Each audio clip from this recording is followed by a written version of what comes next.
what was launched under the name of the Arab Spring 3 years ago in Tunisia, in Egypt, in Yemen, in Libya, and other countries in the Islamic world, is part of an initiative, according to James Baker, who made a slip of the tongue on a television interview, to do in the Islamic world, from Afghanistan, Pakistan, down through the entire Middle East, Syria, Egypt, across all the way to Morocco, to do to those Islamic countries what was done by the IMF to the former communist countries of Eastern Europe and Russia.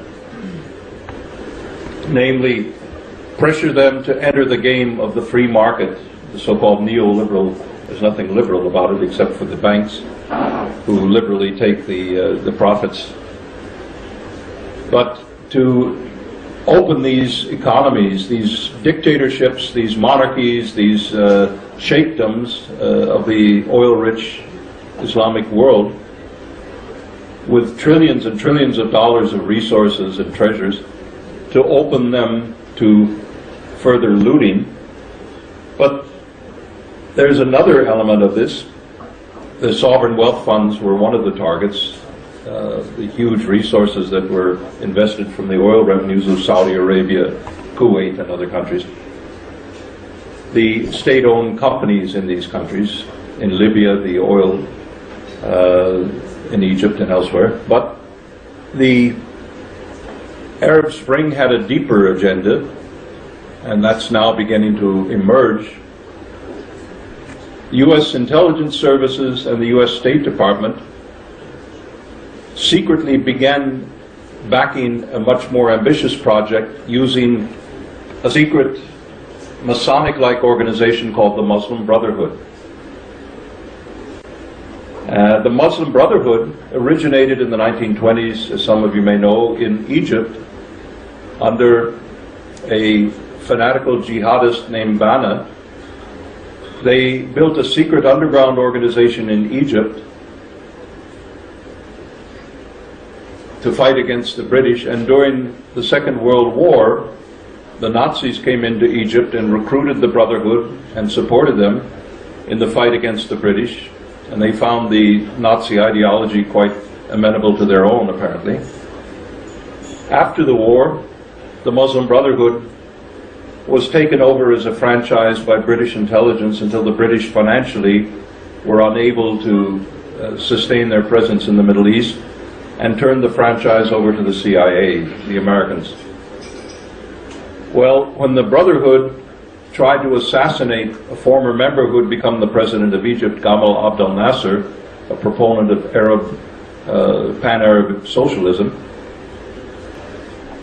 they had to go underground, and the CIA decided to get them out of Egypt and bring them to Saudi Arabia, where they fused with a feudalistic trend of Sunni Islam called Wahhabism to create a new hybrid political Islam with a fundamentalist Sharia ideology, a jihadist ideology, much like the evangelical Christians in America where I grew up, where either you join us or you're the enemy, as George W. Bush himself, a professed evangelical Christian, said about the war on terror.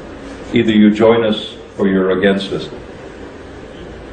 So Washington started playing with a very, very dangerous cocktail of religious fanaticism and prepared over a period of years before the events in Tunisia and before the events in Tahrir Square in Cairo. They began training cadre in Washington.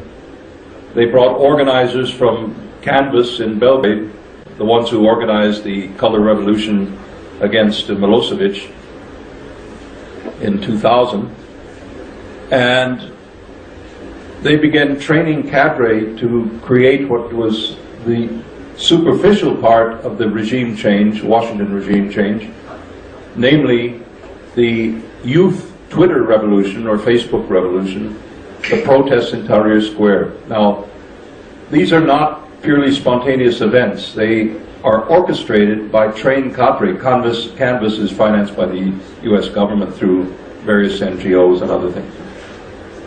But the RAND Corporation, which is a Pentagon think tank, R-A-N-D, Research and Development in Washington, developed a strategy they call swarming, like a swarm of bees or insects.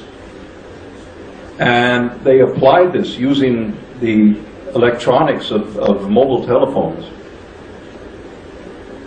In Georgia, in 2003, 2004, they applied it in Ukraine, the Orange Revolution.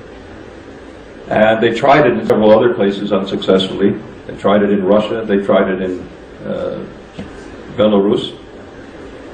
But they developed it successfully in Egypt as the foot soldiers, the youth demonstrations for democracy, that then soon were joined by elements of Mubarak's army that had been convinced by the Pentagon that Mubarak had lost his grip and had to go. So some ambitious generals in Mubarak's army turned coat, went to Washington during the outbreak of the protests, and let the thing unravel to the critical point where they intervened. Now, Washington dictated to the military that they should allow elections as early as possible, really early, knowing full well the only organized political force in the country after so many years of Mubarak dictatorship was the Muslim Brotherhood. Well, that was Washington's design from the beginning. Most of the advisors in and around the Obama White House, the key personnel in the State Department, are either directly members of the Muslim Brotherhood or are sympathetic to the Muslim Brotherhood and in liaison with them. So they forced early elections in Egypt, knowing that the democratic opposition would be in disarray, which they were. They had no time to organize structure, precinct organizations and campaigns. So, not surprisingly, the Muslim Brotherhood won the election and dominated the new parliament, together with some radical Islam parties.